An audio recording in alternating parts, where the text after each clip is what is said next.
তো হে ফ্রেন্ডস, আমি চলে এসেছি আবার নতুন একটা ভিডিও নিয়ে। আজকে হলো গিয়ে 14 ফেব্রুয়ারি, আর আমি সকালবেলা উঠে গেছি তার সাথে দেখা করতে যাবো বলে।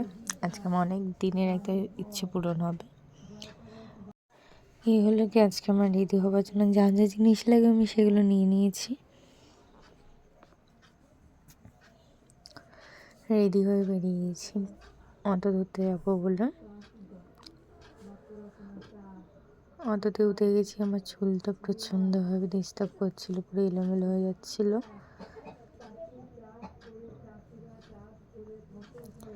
অটো দেখে নেবে, তার জন্য তো গোলাপ কিনে নিয়েছি।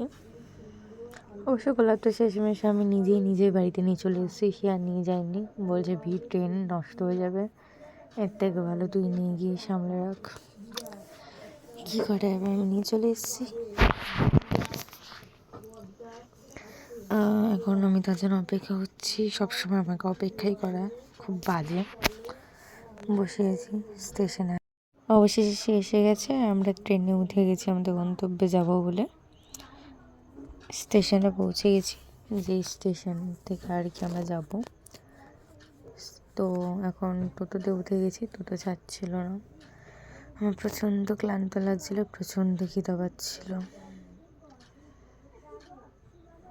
এই যে মাদ্রালে পৌঁছে গেছি, কিন্তু মন্দিরে কোনো ছবি বা ভিডিও কিছুই করা হয়নি। আমরা পুজো দিয়ে বেরিয়ে চলে এসেছি। শুধুমাত্র একটা ছবি তুলেছিলাম, তা অনেক কষ্টে। এই যে পুজো দিয়ে বেরিয়ে গেছি যাওয়ার জন্য আবার স্টেশনে। ওখান থেকে আবার ঘুরতে যাবো। স্টেশনে গিয়ে আগে খেয়ে নিয়েছি, খেয়ে নিয়ে আবার ট্রেনে উঠে গেছি। আমি শ্যামনগরে এসে গেছি। এবার এখান থেকে টোটোতে বসে আমরা একটা পার্কে যাচ্ছি, যেটা আমার খুবই পছন্দ। পার্কে পৌঁছে গেছি, একটু ভিডিও বানিয়ে নিয়েছি আমি, আর এখন তার হাত ধরে হাঁটছি, বাড়ি যাব। তো আবার আমাদের বাড়ি এখানে এসে বিরিয়ানি নিয়ে নিয়েছি, নিয়ে দেন আমি একাই বাড়ি চলে যাব। একার মতন সে তার মতন তার বাড়িতে চলে যাবে।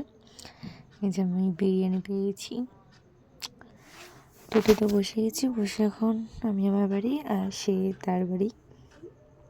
বাড়িতে এসে ফ্রেশ হয়ে বসে গেছি ভিডিও এডিট করতে। ওকে বাই, দেখা হচ্ছে নেক্সট ভিডিওতে।